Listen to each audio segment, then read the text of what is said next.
तो आप सभी का स्वागत है मेरे podcast channel the time talk पर। और आज हमारे साथ में एक और शख्सियत ऐसी मौजूद है जो कि आबू रोड की एक जानी मानी शख्सियत है, पूर्व नगर पालिका चेयरमैन श्रीमान सुरेश जी सिंधल साहब। स्वागत है सुरेश जी भाई साहब, आपका धन्यवाद। बहुत बहुत स्वागत है। सुरेश जी भाई साहब, ये जर्नी कैसे शुरू हुई? आपकी राजनीति का कैरियर जो है आपका, वो कैसे शुरू हुआ? बचपन से ही बाल्यकाल से जो हमारा परिवार था वो आरएसएस से जुड़ा हुआ था। जी जी। आरएसएस की शाखा में जाने से मेरे पिताजी भी जाते थे, अंकल भी जाते थे, उनके साथ हम भी शाखा चले गए। शाखा जाने से हम देशभक्ति के उसमें लगे, तो राष्ट्र के प्रति, देश के प्रति, समाज के प्रति हमारे जो जुड़ाव था, तो हमने सोचा भी नहीं था ऐसा ये काम करते करते धीरे से कभी राजनीति में आएंगे, ऐसा कोई विषय नहीं था। और स्कूल टाइम में जब हम पढ़ते थे तो अखिल भारतीय विद्यार्थी परिषद का काम करते थे। कॉलेज में आए तो पूर्ण रूप से एबीवीपी का काम करने लगे। वो काम करते करते हम आगे बढ़े, फिर युवा मोर्चा में जिम्मेदारी मिली। युवा मोर्चा में जिम्मेदारी मिली और एबीवीपी का काम करते हुए छात्र संघ के चुनाव लड़ाए। छात्र संघ के चुनाव लड़ते समय जो राजनीति होती है वो सब हमारे अंदर आई, और ऐसा लगा कि कहीं न कहीं पार्टी का काम करे, तो हमको जिम्मेदारी मिली। जिम्मेदारी मिलते हुए मिलते काम करते रहे। युवा मोर्चा में अध्यक्ष रहा, महामंत्री रहा, प्रदेश कार्यकारिणी सदस्य रहा। ऐसे करते करते नगर पालिका के चुनाव आए। नगर पालिका के चुनाव आए तो सब दोस्तों ने कहा कि चुनाव लड़ना चाहिए, चुनाव लड़ना चाहिए। तो वार्ड तय किया तो चुनाव लड़ लिए। चुनाव लड़े और हम जीत गए। जब जीत गए जब तक तो ठीक था। उसके बाद जब हमारा सभी पार्षदों को जहाँ एक जगह इकट्ठा करते हैं प्रशिक्षण के नाम लेके, तो वहां हम बैठे थे, जब चर्चा चल रही थी कि भाई अब वो जीत गए चुनाव, कल चेयरमैन बनाना है, तो ये सुगबुगाहट चल रही थी कि भाई सुरेश सिंधल को बनाना है। जब मुझे ये लगा कि हाँ मेरे को चेयरमैन बना। बना रहे हैं, बनना चाहिए यार, तो ऐसे मेरा राजनीति में प्रवेश हुआ। और फुल फ्लैश राजनीति में जब मैं नगर पालिका अध्यक्ष रहा तो लगा। उससे पहले तो पार्टी का काम ही करते थे, संगठन का काम करते थे, तो कभी सोचा भी नहीं था कि हम ये सत्ता में भी हम अध्यक्ष भी बनेंगे या हम नगर पालिका जैसी संस्था को हम चलाएंगे भी। ये राजनीतिक सफर मेरा था। और उसके बाद निरंतर अभी तक जो मेरे बहुत सारे जो अनेकों प्रचारक थे जिन्होंने काम किया, उनके सानिध्य में हमने सीखा, काम किया। उन्होंने मुझे कभी ये सोचा कि भाई ये जब यहाँ राजनीति में आया तो एससी मोर्चे में मुझे जिम्मेदारी दी, और उसमें काम करते हुए इस वर्ग के लिए काम करने का सौभाग्य मिला। और अभी मुझे वर्तमान में प्रदेश के उपाध्यक्ष की जिम्मेदारी है एससी मोर्चे में। तो ऐसा मेरा राजनीतिक सफर रहा। आगे मेरा कि राजनीति में जाने के बाद मुझे ये काम करना है। तो कहीं ना कहीं सुरेश भाई साहब, आपके राजनीतिक जीवन का और जीवन से जुड़े हुए ऐसा कोई अमूमन कोई शख्स जो आपका आदर्श रहा हो शुरू से? हाँ, राजनीति में आदर्श तो रहना ही चाहिए, परंतु राजनीति में जाने के लिए सबसे पहले अपने माता पिता का, अपने गुरु का आशीर्वाद होना चाहिए, और जनता का प्यार होना चाहिए। जनता के लिए संघर्ष कर रहे हैं और अपन जनता के अंदर आपका अच्छा वातावरण हो, इमेज अच्छी हो आपकी। और कहीं ना कहीं मेरे गुरु महाराज का मुझे आशीर्वाद था, माता पिता का आशीर्वाद था।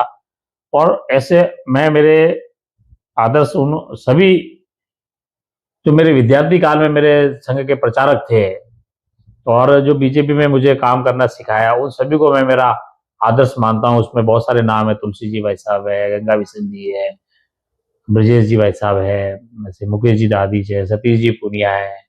इनके सानिध्य में हमने काम किया, तो इनको देखते हुए हम भी है। और कहीं ना कहीं मैं इनको आदर्श भी मानता हूँ। इन्होंने भी अपना एक स्थान स्थापित किया है राजनीति में, और वो सिद्धांत की राजनीति करते हैं, मूल्यवान राजनीति करते हैं, तो मैं उनको अपना आदर्श मानता हूँ। कहीं ना कहीं जब फर्स्ट टाइम आप नगर पालिका चेयरमैन बन गए, वो जो रात थी, वो किस तरीके, एक हाँ, खुशी का अंदर अंतरात्मा से खुशी होती है, तो वो रात आपके लिए कैसे? देखो उसमें बड़ा अच्छा रोचक विषय था कि जब हम वहाँ प्रशिक्षण के लिए जाए, एक होटल में, रिसोर्ट में इकट्ठे हुए, वहां जो वातावरण था कि किसको बनाना चाहिए, किसको नहीं बनाना चाहिए, और फिर सुबह जब मैं फॉर्म भर के चेयरमैन बना, और उस दिन वापस दूसरे दिन वाइस चेयरमैन का इलेक्शन होता है, तो आप माने मुरली जी रात भर नींद नहीं आई। सारे दोस्त फिर भी आ गए, जो जिन्होंने मुझे चुनाव लड़ाया वो सारे दोस्त भी उस जगह आ गए, और रात भर बस हम ये करेंगे, शहर के लिए ऐसा करेंगे, यूँ करेंगे, हम बन गए ये बन। तो वो जो खुशी थी ना, मतलब उस खुशी में शायद मैं कह सकता हूँ कि हमको रात भर नींद नहीं आई। और सुबह हम वाइस चेयरमैन के इलेक्शन के लिए आए, तो सारे दोस्त लोगों को जो खुशी थी ना, शहर के भी बहुत सारे लोगों को खुशी थी जब मैं बन गया। तो शहर के लोगों को ये था कि इन्होंने पार्टी का काम किया है, संघर्ष में काम किया है, विपक्ष के दौरान काम किया है, तो ये अभी चेयरमैन बने तो अच्छा काम करेंगे। ऐसा पूरे शहर को मेरे से आशा थी और मैंने उनके आशा के अनुरूप काम करने की कोशिश करी और बहुत अच्छे-अच्छे परिवर्तन लाए आबू रोड में मैंने। मैंने सुना था कि आप जब चेयरमैन का फॉर्म भरने जा रहे थे, तो जो सामने भीड़ थी जो आपके समर्थन में आई थी, कहीं न कहीं उस भीड़ के अंदर आपके पिताजी भी मौजूद थे। बिल्कुल, मैं जब फॉर्म भरने के लिए आया नगर पालिका, तो वहाँ बाहर सामने बैरिकेडिंग लगे हुए थे और उसके बाहर लोगों में बड़ी उत्सुकता थी शहर में कि आबू रोड का चेयरमैन कौन बन रहा है, क्योंकि चुनाव हुए, युवा एकदम मैं जीत के आया था तो लोगों में थी। बहुत सारे लोग बाहर अभिवादन के लिए खड़ा थे, तो मैं जैसे ही नगर पालिका फॉर्म भरने जा रहा था, तो मैंने देखा उस भीड़ में मेरे पिताजी मेरे भाई के साथ खड़े थे। तो मैंने देखा उनकी उत्सुकता, उनको ये लगा कि भई बच्चों ने खूब सत्ता नहीं थी उस समय काम किया, विपक्ष के टाइम किए काम किया, हमने पुलिस मुकदमे भी झेले हैं पार्टी के लिए, बहुत संघर्ष भी किया। तो उनको ये लगा कि संघर्ष में मेरे बेटे ने काम किया और आज उसकी पार्टी ने उसको नगर पालिका का चेयरमैन बनाया, तो उनकी अंदर एक खुशी और उत्सुकता थी। वो सही में ये देखना आ रहे थे कि वास्तव में मेरे बेटा फॉर्म भरने जा रहा है, तो उसको कैसा लगे और मुझे ये लग रहा था कि मेरे पिताजी को कैसा लगेगा कि उनका बेटा फॉर्म भर रहा है। तो थे मैं गया उनके पाँव छू के आया, उनका आशीर्वाद लेके आया और उसके बाद ही मैंने फॉर्म भरा। तो उनकी खुशी का जो ठिकाना था वो मैं कल्पना ही नहीं कर सकता। अलौकिक। मैंने सुना है कहीं न कहीं, मैंने आपकी जितनी रिसर्च की आबू रोड के अंदर कि आपने नगरपालिका चेयरमैन रहते हुए अपने पिताजी का नाम भी अपने इस नाम के साथ में अटैच करते हुए हाँ, ये एज़ ए नेम फ्रेम के अंदर कहीं न कहीं भाई इंसिडेंट मुझे किया था। ऐसा लगा कि कुछ नया कर रहे हैं अपन। जी। और जब मेरे ऑफिस के लोग आए कि भाई आपका बैंक में नाम और सरकार में एक भेजना पड़ता है सारा डेटा कि ये आपका आदमी व्यक्ति यहाँ चेयरमैन बन गया है, बैंक अकाउंट होते हैं हमारे, साइन होते हैं बैंकों में। तो मैंने उनको कहा कि यार सुरेश सिंदल तो नाम है ही है मेरा, उससे तो सब जानते हैं मुझे। मैंने कहा आप तो सुरेश लक्ष्मण लाल सिंदल लिखो, मेरे पिताजी को भी। जी। और जब मैंने ये लिखा और मेरी नेम प्लेट ये बन के आई और जिस जगह भी मैं जाता था सरकारी सारे दस्तावेज सुरेश लक्ष्मण लाल सिंदल के नाम से आते थे, तो जितने भी शिलालेख लगे उद्घाटन के या वो हुए तो उसमें यही नाम लिखते थे हम। तो उसकी खुशी का मेरे पिताजी को बड़ा वो गर्व था कि बेटे ने राम। और आप माने मुरली जी, उस समय मेरे साथ 2-3 पार्षद ऐसे थे जो मेरे साथ रहते थे हमेशा, उन्होंने मुझे बहुत एप्रिशिएट किया कि आपने ये जो कदम उठाया ना ये बहुत अच्छा है और ये कहीं ना कहीं दूसरों को प्रेरणा देगा। बिल्कुल। और आज 2-3 पार्षद है जो अपने पिता का नाम लगाते हैं आगे, तो विपक्ष में भी लगा रहे लोग, उन्होंने भी सीखी है, उन्होंने उनको भी लगा कि ये करना चाहिए और उसका बहुत सारे अच्छे परिणाम भी मुझे मिले। जी। मेरे पिताजी के साथ जो काम करने वाले लोग थे उन्होंने मुझे अप्रिशिएट किया। लोगों ने तो मुझे ये भी कहा कि यार आपने तो आपके पापा का नाम कर दिया रोशन। तो ये होती है बात कि उनका नाम मेरे साथ जुड़ने से आया कि सुरेश लक्ष्मणलाल सिंदल अध्यक्ष नगर पालिका। तो कई जनों को लगता था कि यार ये अध्यक्ष है या ये अध्यक्ष है, तो ऐसा भी रोचक तथ्य थे। और मेरे पिताजी की तो जो खुशी थी वो अलग ही थी। बिल्कुल। तो आबू रोड की जनता जो है बहुत अटैचमेंट, बहुत जुड़ाव रहा है आपके साथ में। 5 साल आप वहां नगर पालिका चेयरमैन रहे, तो आबू रोड की जनता किस तरीके से आपके अतुल्य प्रेम के साथ में जुड़ी रही? ये जब विपक्ष की सरकार थी, यहाँ विपक्ष में थे हम लोग, बीजेपी की सरकार नहीं थी और जन समस्याओं के लिए जो संघर्ष करते थे, आपको ध्यान हो अशोक जी गहलोत की सरकार थी 2000 सन में जब, तो विद्युत कटौती होती थी खूब, तो लाइट कटौती के खिलाफ हम धरना प्रदर्शन करते थे, ढोल बजाओ आंदोलन करते थे, नींद उड़ाओ आंदोलन करते थे। फिर अकाल पड़ा तो गायों के चारे के लिए, पानी के लिए हमने संघर्ष किया। और ऐसी कोई जन समस्या, आबू रोड के अस्पताल के लिए मैंने मेरे युवा मोर्चा अध्यक्ष के टाइम संघर्ष किया, धरना प्रदर्शन किया। तो ये ऐसे काम थे जिससे आबू रोड की जनता को लगा कि यार ये लड़का काम कर सकता है और ये अपने जनहित के मुद्दे उठा रहा है, इसके साथ जुड़ना चाहिए। और उन्होंने मुझे अपार स्नेह दिया। और आप विश्वास करेंगे कि जब लोकसभा और विधानसभा के चुनाव आए, तो मेरे से पहले कभी भी और चुनाव हुए ना लोकसभा विधानसभा के, तो शहर से बीजेपी मुश्किल से 200-500 वोट की प्लस में रहती थी, पर मेरे टाइम 5,000 और 3,000 की प्लस में रही। तो ये जनता का स्नेह ही था, उनके प्रति मेरा समर्पण या मेरे काम करने का तरीका ही था कि उन्होंने नगर पालिका में तो हमको जिताया ही, लोकसभा और विधानसभा में भी हमारी पार्टी को लीड दी। तो मैंने उनके लिए काम किया और उन्होंने उसका फल भी दिया। ऐसे ऐसे कुछ कार्य जो नगरपालिका चेयरमैन में रहते हुए आपको इमीडिएटली एक्शन के साथ में उसी वक्त करने पड़े हो, इच्छा भी हुई कि ये करने चाहिए, ऐसे ये कार्य? 2-3 काम ऐसे थे जो मेरे से पूर्व मैं चर्चा करूंगा। एक अर्जुन सिंह जी हमारे बीजेपी के नेता थे, हम उनको बड़ा नेता मानते हैं। और वो उस समय ये रेलवे फ्लाईओवर, क्योंकि हमारी गांधीनगर की आधी आबादी शहर की उस तरफ रहती है, उन्होंने फ्लाईओवर के लिए संघर्ष किया। तो हमने हमारे कार्यकाल में मुख्यमंत्री जी से मिलकर एक फ्लाईओवर सैंक्शन कराने की बात करी, और आज आप देखो गांधीनगर और आबू रोड के बीच में रेलवे के ऊपर एक फ्लाईओवर बन गया। वो प्रयास था, एक वन वे रेलवे की तरफ से रोड था। हम शहर में जब कोई जुलूस वगैरह निकलता था तो पूरा जाम सा लगता था। तो एक रेलवे कॉलोनी से रास्ता जाता था रेलवे स्टेशन के सामने, वन वे रोड कहते थे उसको। 40 वर्षों से आबू रोड शहर की मांग थी, पर कोई कर नहीं पाए। तो मैं धन्यवाद दूंगा उस समय के तत्कालीन डीआरएम थे चावला जी। मैंने एक थोड़ा सा आग्रह किया कि सर मेरे ये बहुत प्रॉब्लम है और ये देखो आप जिनाइन काम है। उन्होंने भी पॉजिटिव लेके और उन्होंने तुरंत सैंक्शन दी और हमने उस रोड को बना दिया। फ्लाईओवर, वन वे, ये दो इतने माइलस्टोन काम थे कि आबू रोड की शहर की जनता ने कहा कि यार ये बड़े अच्छे काम हुए। उसके बाद प्रभारी मंत्री थे हमारे राजेंद्र जी राठौर, उन्होंने मुझे कहा, मेरे उनसे अच्छे संपर्क भी थे, उन्होंने कहा यार सुरेश जी आपको क्या देव है। मैंने उनसे अस्पताल मांग लिया। तो लोगों के लिए तो यही होता है कि फ्लाईओवर दे दिया, वन वे दे दिया, अस्पताल दे दिया। आज अस्पताल उन्हीं के मेरे कार्यकाल में ही उद्घाटन हुआ, मेरे कार्यकाल में ही शिलान्यास हुआ, जनता को समर्पित किया वो काम। तो लोगों को लगा कि विश्वास जाता कि काम हो रहा है। और इसके बाद आप देखेंगे कि कहीं आबू रोड शहर में पत्थर गली नाम से एक मोहल्ला भी प्रसिद्ध था।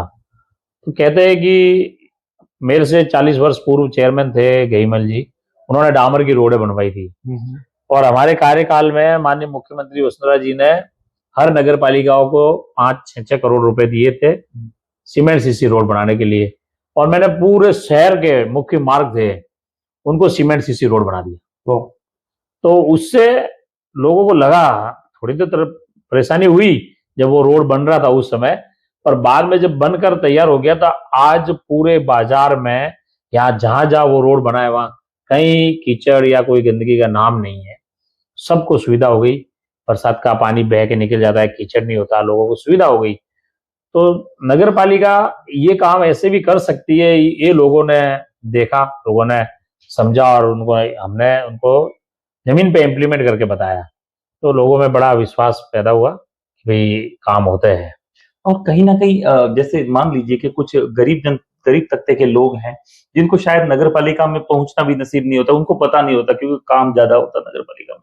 बहुत सारे एम्प्लॉइज़ भी होते हैं जो वर्किंग करते हैं।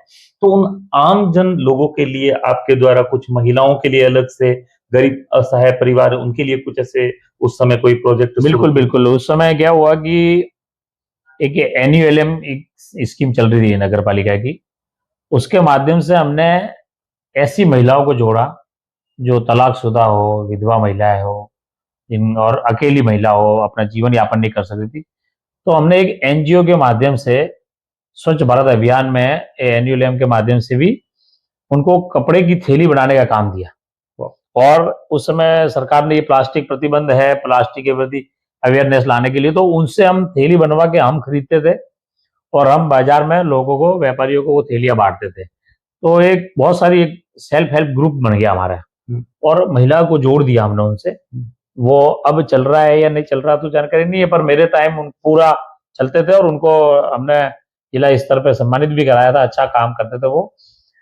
मैं उस समय कच्ची बस्ती अभियान के तहत पट्टे देने का अभियान चला। तो मैंने मेरे कार्यकाल में उस समय क्या हुआ कि IAS SDM लगते थे माउंट आबू, उनको उसका कमेटी का चेयरमैन बना दिया सुरेश जी ओला। और हमने दोनों ने मिल के ये कच्ची बस्ती के पट्टे सेलेक्ट किए, गांव उस बस्ती पे गए कि जिन लोगों को जरूरत है, और हमने 176 लोगों को पट्टे जारी किए। तो वो पट्टे उस समय उनको दिए जब उनकी खुशी जो थी पट्टों की, तो किसी को अपना मालिकाना हक जब देते हैं ना, तो उनको लगता है कि कोई, उसमें कुछ लोग ऐसे भी थे जो फीस भी नहीं भर पा रहे थे अपनी, तो हमने व्यवस्था करके उनकी पट्टों के लिए फीस भी भरवा दी कि भाई इनको राहत मिले। और उसके बाद मुख्यमंत्री जी वाली स्कीम आई और प्रधानमंत्री जी जन आवास स्कीम आई, उसमें भी लोगों को यहाँ लाभ मिला। और मैं नगर पालिका अध्यक्ष रहते हैं, मैंने देखा कि काम खूब सारा है, और बड़े लोगों का काम भी है तो गरीब लोगों का भी काम है। बस काम करने वाला आदमी चाहिए, आपके अंदर जुनून चाहिए काम करने का, तो काम करते हैं। मैंने बहुत सारी ऐसी बस्तियां, एक हमारे यहाँ वार्ड नंबर 40 अभी वर्तमान में जो है 39 में एक ऐसी कॉलोनी थी, उसमें न रोड था, न लाइन पाइपलाइन थी, न रोड लाइट थी। और मैं धन्यवाद दूंगा आपके कार्यक्रम के माध्यम से हमारी महिला मोर्चा की टीम को। वो कुछ पार्टी के काम से वहां गई होगी, उन्होंने बताया कि यहाँ तो सर लाइट भी नहीं है, रोड भी नहीं है। मैं सुबह 10 बजे उस कॉलोनी में गया, शाम को 4 बजे मेरे ऑफिस आया, जब तक उस पर रोड लाइट लगा दी थी हमने। 1 महीने बाद हमने वहां पानी की पाइपलाइन भी डाल दी, रोड भी बना दिया, और कॉलोनी वाले आज भी इतने खुश है कि यार आपके टाइम में हमारा ये रोड भी बन गया, लाइट भी आ गई और पाइपलाइन भी लगी। तो लोगों को लगा कि हम नगर पालिका क्षेत्र में रहते और हम ये सारी सुविधाओं से वंचित थे। उसका काम है उनको देना, सुविधाएं देना, नगर पालिका का काम था, हमने वो किया। कहीं ना कहीं आबूराज जो है वो बहुत नजदीक है।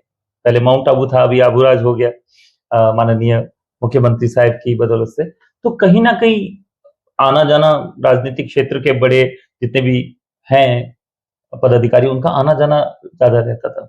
तो उस वक्त परिवार, राजनीतिक क्षेत्र के बड़े जितने भी नेता हैं उनका, और नगर पालिका, इन तीनों के बीच में आपने समन्वय कैसे बनाया, तालमेल कैसे बनाया? बड़ा मुश्किल वाला काम होता है वो समय ऐसा होता है कि राजनीति में आपको एक तो 24 घंटे अलर्ट रहना पड़ता है जी, कब किसका फोन आ जाए, किस काम के लिए आ जाए जी। और आबू पर्वत जो वर्तमान में अब हमने, हमारे तो आदि अनादि काल से इसको हम आबू राज ही कहते हैं। बिल्कुल, साधु संतों की तपोस्थली रही आबू राज, और मैं तो वैसे आध्यात्मिक लोग से जुड़ा हुआ हूँ जी। तो बहुत सारे लोग यहाँ पर्यटन की दृष्टि से आते थे जी, तो फोन करते थे सुबह, और जयपुर से जो चल के आते थे वो तो सुबह 4 बजे राजधानी और आश्रम पे आते थे जी, और रात भर जगना, उनके लिए सुबह उठना, उनको रिसीव करना, फिर उनको माउंट आबू ले जाना।